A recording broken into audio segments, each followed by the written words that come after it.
Welcome to Women Entrepreneurs Radio with your host, Deborah Bailey. When I started this podcast in 2008, I was on a mission to promote women business owners, creatives, and entrepreneurs. In each episode, my guests provide resources, valuable tips, and inspiration.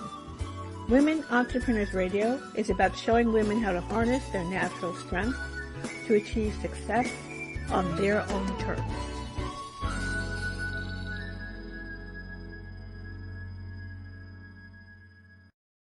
Did you know that you can find the Women Entrepreneurs Radio podcast on many podcast platforms, including Apple Podcasts, Amazon Music, Spotify, and YouTube also? If you listen on Apple Podcasts, please take a moment to share your feedback and a review. 5 stars is always great, because the more that you share your feedback, the easier it will be for the show to be found by more listeners. So I hope you'll take a moment to do that. And as well, you can stop by the blog, womenentrepreneursradio.com, and you can find extended bios of the show guests and articles and announcements of interest to women business owners.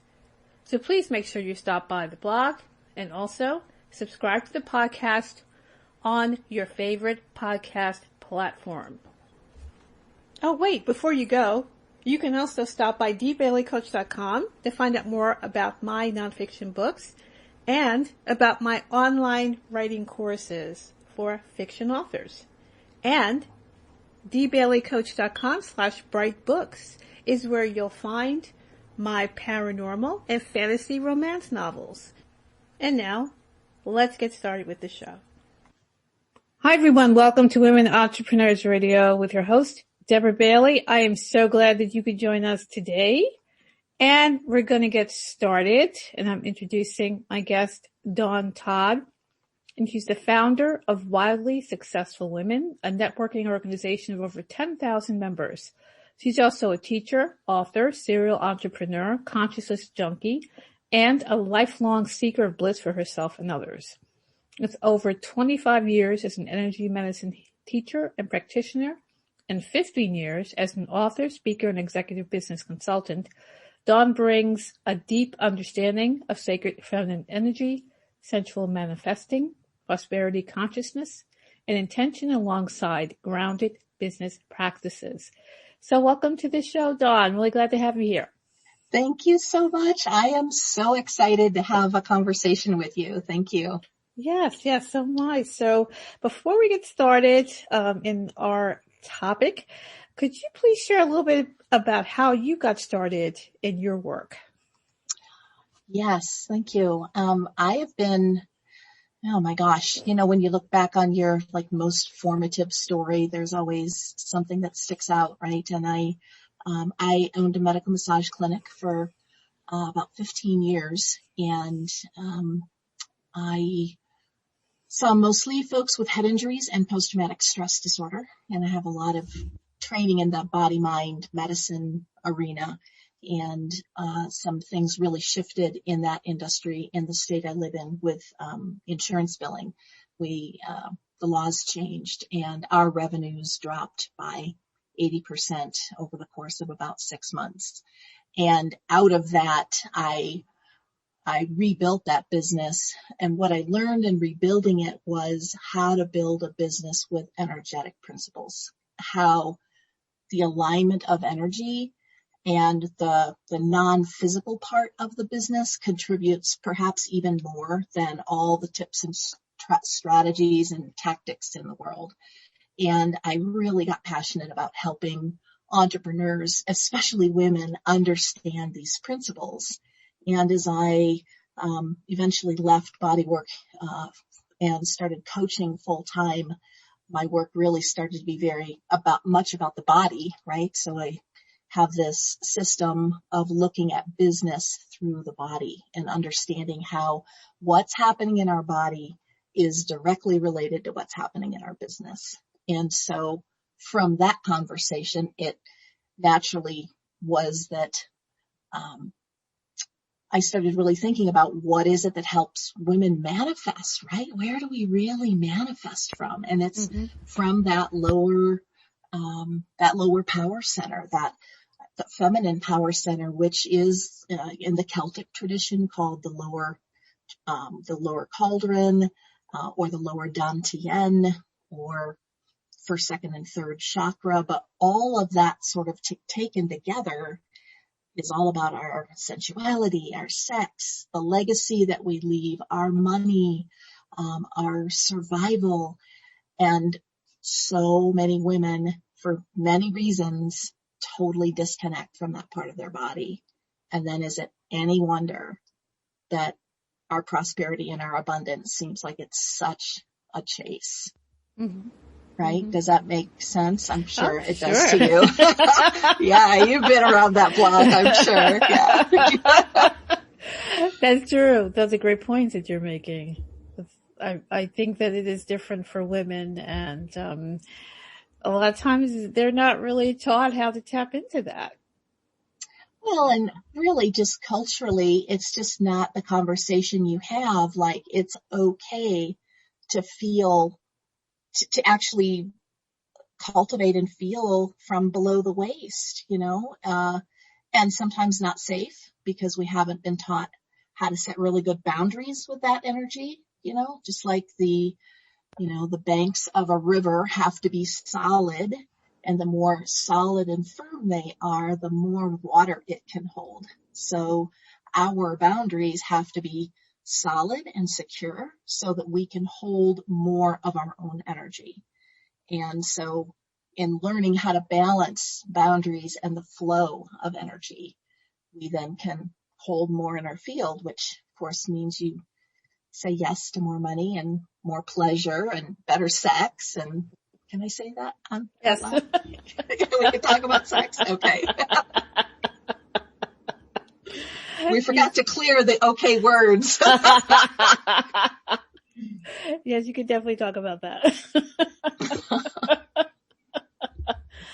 Well, that definitely leads us into a topic of awakening the power and pleasure of money. So you're going to share, some 5 ways that women can really work with that. Yeah. Yes. Just a bit of background. If you were to imagine a snowman with the 3 snowballs, right? And if you think about that bottom snowball being an energy center in the human body, and it being related to money and sex and power, legacy, the middle snowball is the one around the middle of the body, the heart. And that's about speaking our truth, saying what we need, standing up for ourselves, personal power connected to our heart. And then the upper snowball is about our vision of where we're going, a bigger expansion. And in business, the lower snowball, if you will, is all about our soul calling and our products and what we sell, what it is that we're bringing to the world, what it is that we'll leave behind, our legacy. Okay. Mm-hmm. And the middle snowball is all about the sales process, asking for the sale, being okay to invite someone to work with us, the whole process of inviting someone into our party. And then the upper snowball is all about marketing, our vision, where we're taking this, what's next. And in traditional business, typically the conversation starts at the top and works down. It's, what's the size of the market? How many widgets can we sell? How many widgets do we need to build? So it's a descending conversation. Do you see what I'm saying? And then for women, it's difficult for us to maintain that line of thinking because it's not connected to our most powerful part of our body, which is this lower part, which is all about our soul calling and what's connected to our soul. And the reason the lower body is soul based is because when a soul fully embodies, it buckles down into the perineum. So if maybe you know a woman like this who is such a beautiful soul, deeply spiritual, totally connected. She would give you the shirt off her back, but she always kind of struggles with money. There's always kind of this churn about it. Like she's not really, it's just a struggle for her. And if you bring her up in your mind and sort of look at her energy, she's got lots going on above the waist, very robust, not so much going on below the waist. And it's like she's a snowman, right? And if we don't have that grounding underneath it, it's so much more than grounding, but it's really an acceptance and a cultivation of that energy, then it's very difficult to be the embodied empath entrepreneur that we all are, right? Does that make sense? It makes perfect sense, actually.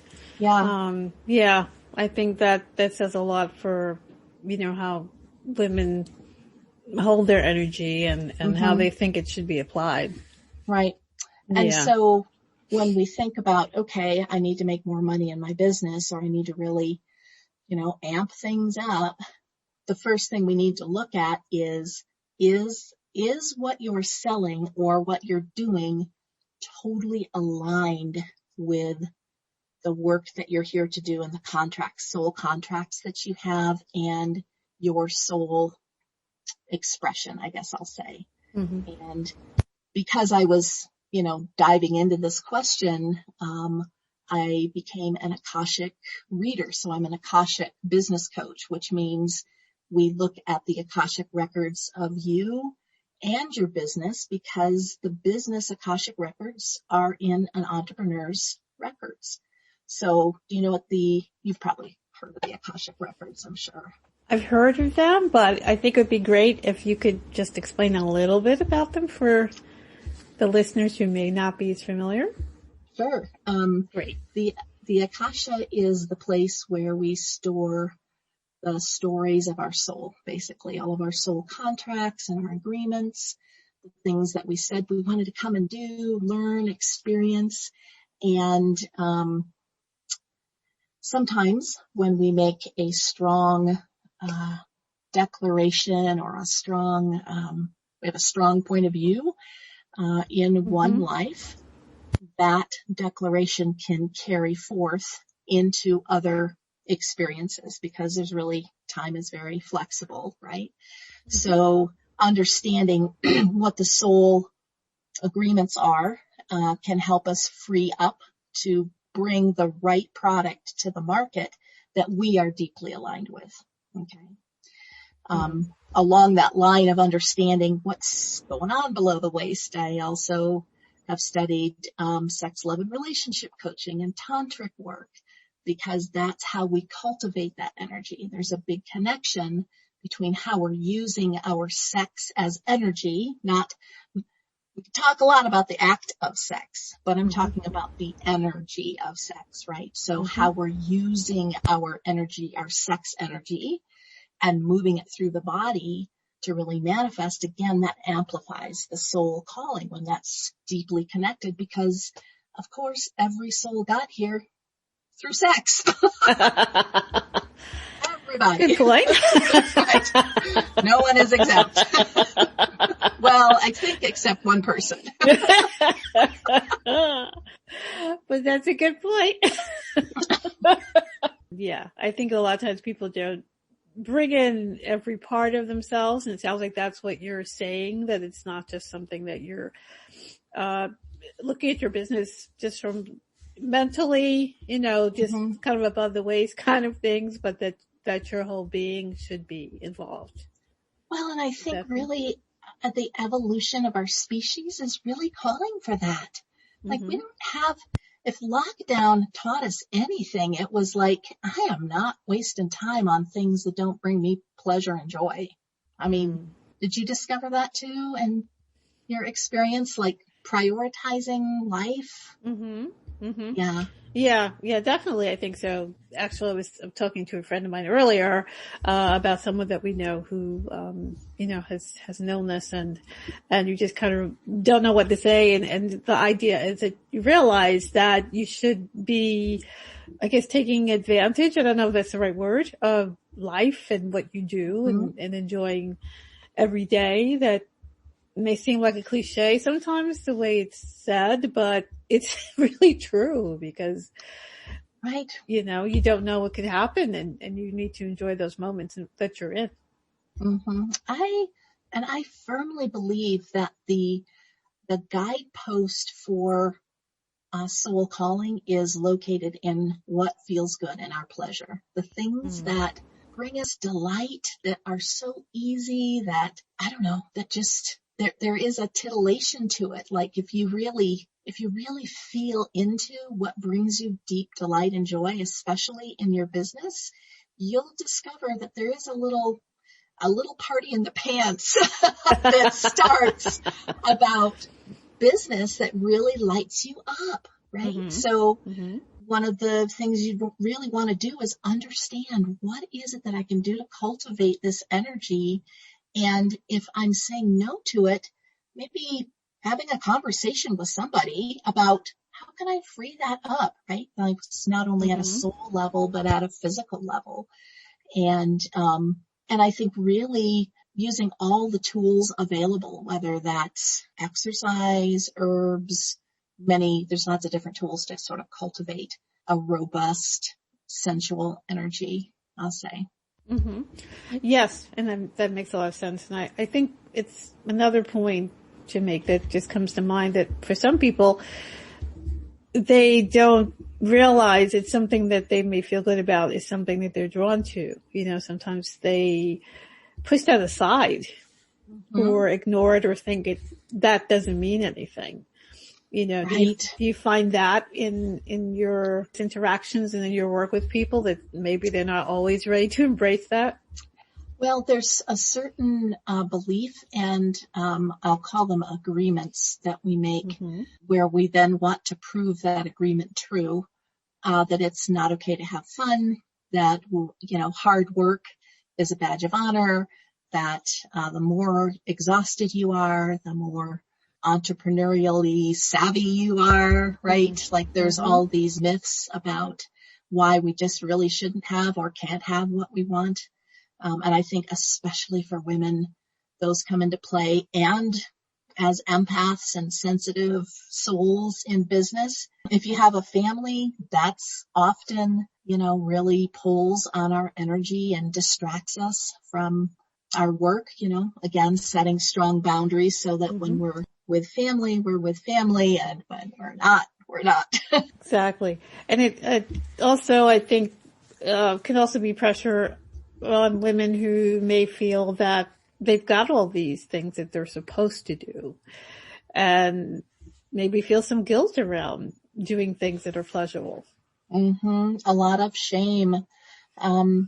Shame is like kryptonite for women. It just, it just knocks us out. There is a reason why when a country invades another country, that very often the first thing that happens is that the women are raped.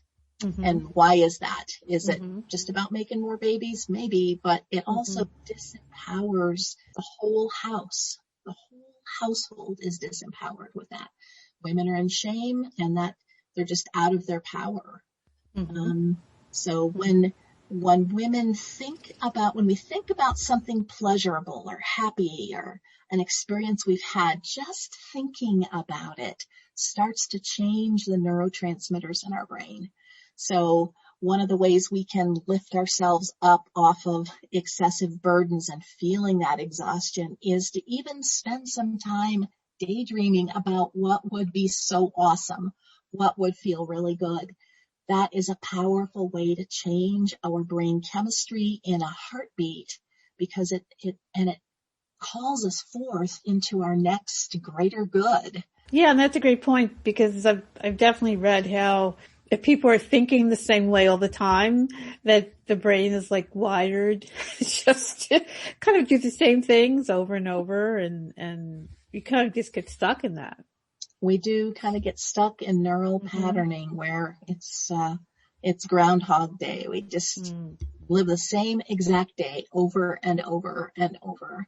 And so one of the big, easy ways to disrupt brain patterning and shift it can be through breath work too. So if listeners have breath work available or, like a 30 or 40 minute class. Sometimes I'm finding lots of those online. I'm a breath work facilitator, and gosh, that will just really shift your thinking and make huge difference in neural patterning. So it sounds like there's a lot of, I guess you could say, physical work that's involved for women to get more in touch with these centers of power, I guess is a good way to put it. So you mean like what can you do physically? Yes. Is it, okay. You were saying breath work and I'm thinking certain exercises or things like that. So one of the great and easy ways to do a breath work practice too is a gentle pelvic rocking. So of course we're on an audio, but if you could just imagine like that your lower pelvis is sort of like in an old school rocking chair where your pelvis is tipping back and then tipping forward. And you're doing that in combination with your breath. So inhale and then tipping the pelvis back. That for 8 to 11 minutes every day to some music will do wonders. It pumps the cranial system. It activates that lower cauldron, and you'll feel the energy moving up through the central channel and through, I call it the leadership line, because when women have all three of these power centers on point, we emerge as this really embodied, radiant leader. And that happens when our power centers are fully open and we're confident about where we're going and have this ease of asking for what we want, along with a vision of where we're headed. So, well, it sounds like for the listener who's not really sure where to begin, first, let me ask you to share where listeners can find you, because I believe that you have something coming up that you're going to be presenting. So maybe that might answer my question. I have so much good free stuff. I'm so excited about that.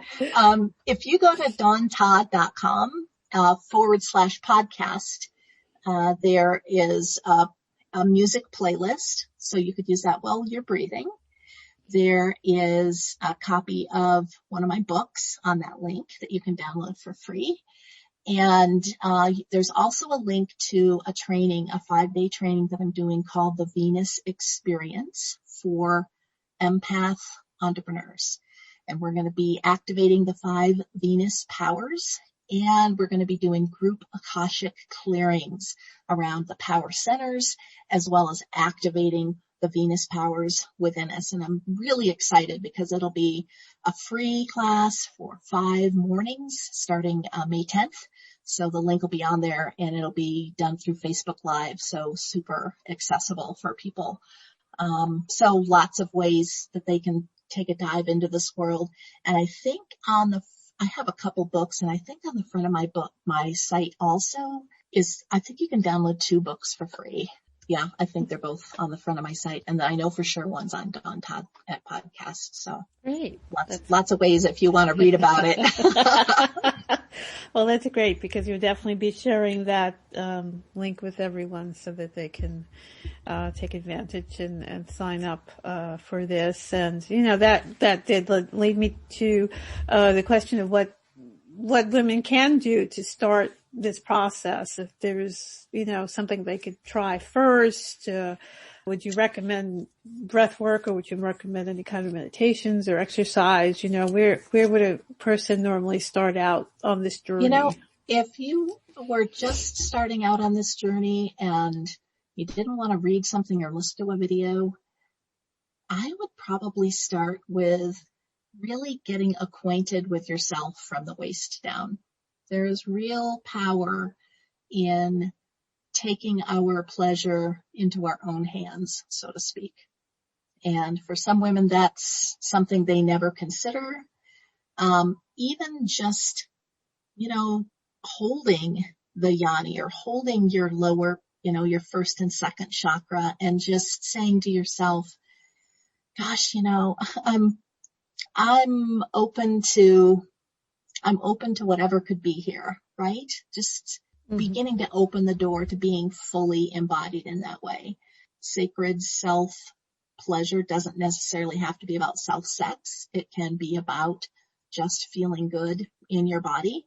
In my books, there's lots of information about dropping into these power centers. The other thing people could do is really an easy form of breath work. Even 3 to 5 minutes of this gentle pelvic rocking opens the pelvis up and pumps the cranial fluid through the whole system, and can be really remarkable in a short time.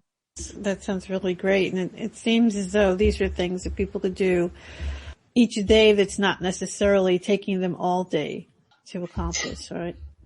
All day for that stuff.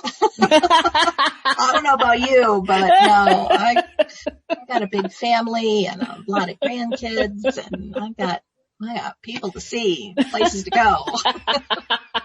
Exactly, because, sometimes people think that, am I going to make these changes and do these things? And then there's the idea that, it's going to be something that's going to take all this time and all these hours. And, that may be also tied to the kind of entrepreneurial belief that you mentioned, that you've got to put in all this time and always be the go-getter and everything. And, it's just to kind of let people know that it doesn't have to be that way. It doesn't. It does not have to be that way. No, not at all. Yeah, they can kind of have it be a positive that isn't something they have to do for hours and hours at a time, because maybe they're very much achievement oriented, or they're in that mindset, and then they are kind of missing what they could really be getting out of this. Yeah, it's we have a lot of, depending on the business, there can be a lot of expectations from other people about how you should be running your business, or what kinds of actions you should take, how many people you should call, how many, whatever that is, right? Which sort of can bypass the entrepreneur's intuition, because entrepreneurs have a special kind of dialed in intuition. People can get lost sometimes, and they're not following what they really believe or that what they really want, because then other people are saying, why are you doing this or that? And I do know that a lot of times that can happen to someone who's running a business or starting a business and wants to, and maybe people are questioning why they want to do this, and why they called to do this, and maybe they should do this other thing. And there's a lot of room for confusion. There is. I think we always have to consider where that advice is coming from as a business owner. Our friends and our family want us to be safe. And if they're not entrepreneurs themselves, their safe choice is just keep working at the grocery store or whatever, right? But entrepreneurs have that special blend of intuition and calculated risk taking. So we evaluate the risk, and then we decide if this is something we can do. So I think it's important to take your cue from people who have been there, done that, and are entrepreneurs, not necessarily your neighbor next door. Right. Usually the people who are ready to offer their opinions. Right. Opinions abound, that's for sure. So yeah, that's an important thing for people to note. And, also, I guess because a lot of times money and pleasure aren't always tied together. I think that's another thing that we have to move past as well, that doesn't have to be a negative or something to be afraid of. Right. There can sometimes be a common belief between what we think about pleasure and what we think about money. And, like if I was to say, a belief like, oh no, I just really can't have that, or, oh, that's too much, or I really shouldn't have that much, or good girls don't do that. All of those could be sex or money, right? It's true.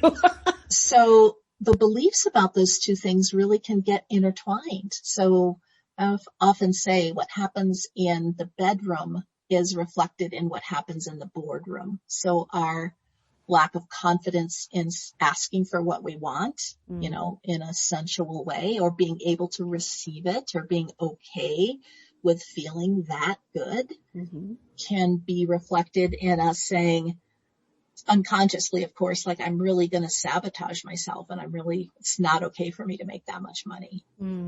Right. Mm-hmm. There's definitely a correlation there. Mm-hmm. That's a great point, actually, because a lot of times if women feel they don't deserve that thing, or don't ask for it because they feel they shouldn't, because a lot of that conditioning goes on that a lot of times women aren't asking for those things, or particularly in a work environment, they're not asking. That is part of what then leads to the frustration and all the other things that come about, because a lot of times they're not feeling the confidence, as you're mentioning, that they would help them to move into what they really want, but then all the holding back that a lot of times women end up doing.